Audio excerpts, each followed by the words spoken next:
ngomong begini kan, Beb, kita susah nih Beb, lockdown, gak ada ceramah, anak bilang istighfar yang banyak. Ente ngomong begitu, ente telah menunjukkan bahwasanya ceramah ente jadikan sebagai pekerjaan. Dengan berbahasa seperti itu, ente telah menunjukkan bahwasanya ceramah ente jadikan sebagai lahan atau kendaraan untuk memuaskan isi perut ente. Istighfar.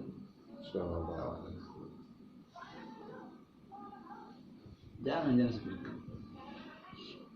Dan itu tetap ente kejar Allah. Allah udah bilang, ya dunia ukhdumi man khadamani. Dunia di situ harta, pangkat, jabatan, tahta, kekuasaan, usaha, semuanya. Ukhdumi man khadamani, kata Allah. Dunia, layanilah orang-orang yang melayaniku. Berbaktilah kepada orang-orang yang berbakti kepadaku. Ya ini ibarat kata, kalau ente orang melayani Allah, dunia melayani ente. Ente berbakti kepada Allah, dunia berbakti kepada ente. Ente mengejar Allah sambil ngerangkak, dunia ngejar ente sambil lari.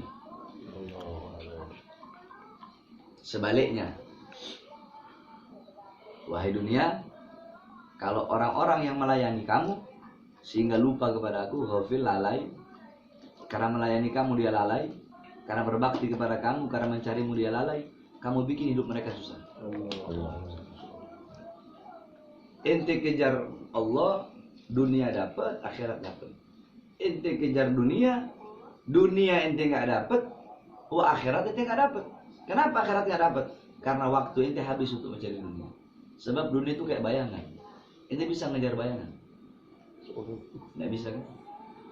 Tapi coba ente biarkan tuh bayangan. Kemana-mana bayangan ngikutin ente nggak? Ngikutin kan? Itu. Dunia seperti itu. Dunia itu kayak begitu. Jadi lagi begini nggak usah ente mikir bang. Jangan. Nabiullah Ibrahim dalam kitab Nashihul Ibad, Nabi Ibrahim menjadi kekasih Allah karena 4 perkara. Bi'arba'il asbab, sebab 4 perkara. Salah satu sebabnya apa itu? Beliau tidak pernah risau, tidak pernah gelisah dengan sesuatu yang telah dijamin oleh Allah. Apa itu? Rezeki. Ente masih risau besok mau makan apa? Nabi Ibrahim menjadi kekasih Allah karena 4 perkara, 4 sebab.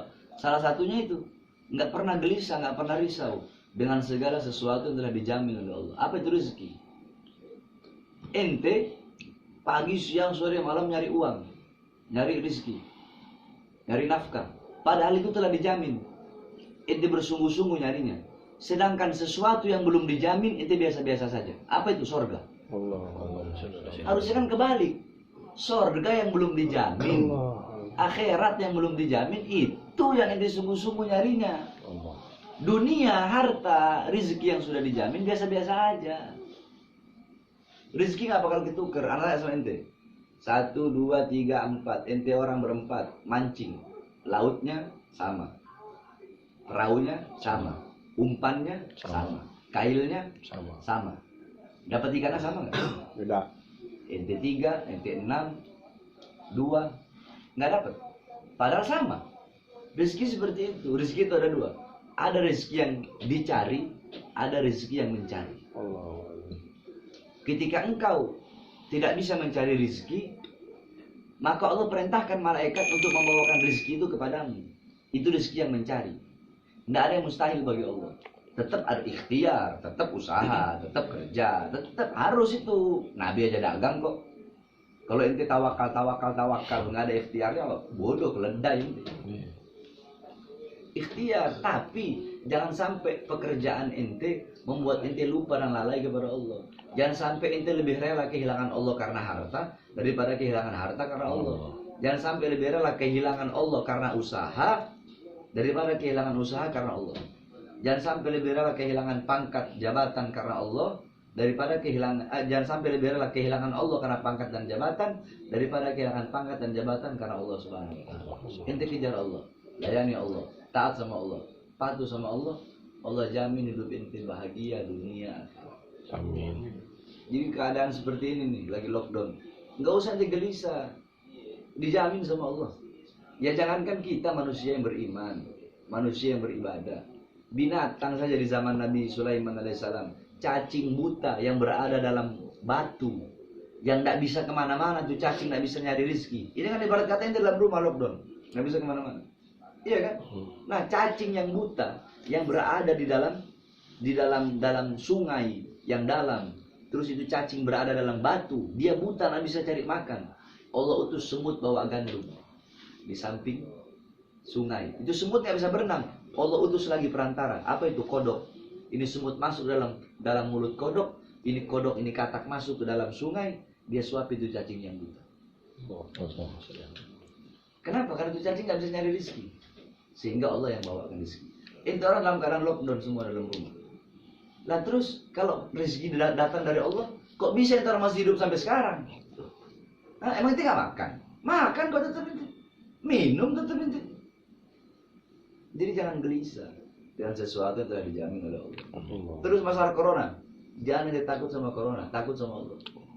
Tapi berhati-hati harus. Ikhtiar, berhati-hati, menjaga diri, ikhtiar, berusaha itu harus. Jangan tawakal, pasrah, hidup mati di tangan Allah. Bukan begitu juga. Corona itu makhluk ciptaan Allah, virus. Itu makhluk ciptaan Allah. Yang menciptakan dia Allah. Yang memegang kekuasaan atas corona itu Allah. Yang memilih, yang berkehendak untuk memilih siapa yang kena dan siapa yang tidak, itu Allah. Nah, ketika ente mengembalikan diri ente kembali kepada Allah, apakah ada yang bisa satupun makhluk mencelakai dan melukai ente ketika ente kembali kepada sang pemilik seluruh makhluk dalam semesta ini? Ini tahu Nabi Zakaria? Hah? Nabi Zakaria. Nabi Zakaria itu dibunuh sama orang Yahudi. Dibunuh sama orang Yahudi. Kenapa dibunuh sama orang Yahudi? Karena beliau sembunyi dalam pohon. Beliau bilang, wahai pohon, terbelahlah engkau. Aku ingin sembunyi dalam pohon. Iblis ngomong ke Yahudi, tuh Nabi Zakaria sembunyi dalam pohon. Digergaji tuh pohon, kebelah dua badan beliau. Kata para ulama, kenapa? Karena Nabi Zakaria tidak bilang kepada Allah, ya Allah, aku bermohon kepadamu, berlindung kepadamu. Nabi Zakaria ke pohon. Yakni ente kata, kan Allah udah bilang, seorang hamba, yakni idza khafal abdu, apabila seorang hamba itu memiliki rasa takut kepada siapa? Kepadaku, maka akan aku tanamkan dalam hati makhluk rasa takut kepadanya. Jadi kalau ente takut sama Allah, corona makhluk Allah, dia bakal takut sama ente. Tapi tetap ente usaha ikhtiar. Jangan ente tawakal pasrah terus nggak ikhtiar. Tetap tawakal, tetap ikhtiar, usaha. Usahanya ente pakai masker, itu usaha. Usahanya ente apa? Cuci tangan, itu usaha namanya. Sebab kalau ente nggak ikhtiar, langsung tawakal, salah. Ada step-stepnya. Nggak bisa langsung ente ketiga, 1, 2, 3 dulu. Dulu di zaman Nabi ada sahabat, kudanya nggak dikekang dulu, dibiarin kudanya. Kata Rasulullah salah. Ketika Rasulullah tanya, kenapa kamu biarkan kuda kamu? Saya tawakal sama Allah. Salah. Ikhtiar dulu, usaha. Ikat kau punya kuda biar nggak hilang. Ikhtiar udah, usaha udah, baru doa, ya Allah jaga saya punya kuda biar nggak hilang. Ikhtiar udah, doa udah, baru tawakal. Yang mau corona hilang, hatamin kitab Imam Bukhari. Jami'ul Bukhari itu hatamin. Bikin berkelompok 40 orang atau berapa orang, hatamin kitab Bukhari. Kitab Bukhari itu bisa menghilangkan taun. Corona kan taun. Taun itu wabah, penyakit yang secara menyeluruh dan mematikan. Jadi jangan. Inti jangan takut sama corona. Takut sama Allah. Corona takut sama ini. Tapi tetap harus waspada. Begitu aja.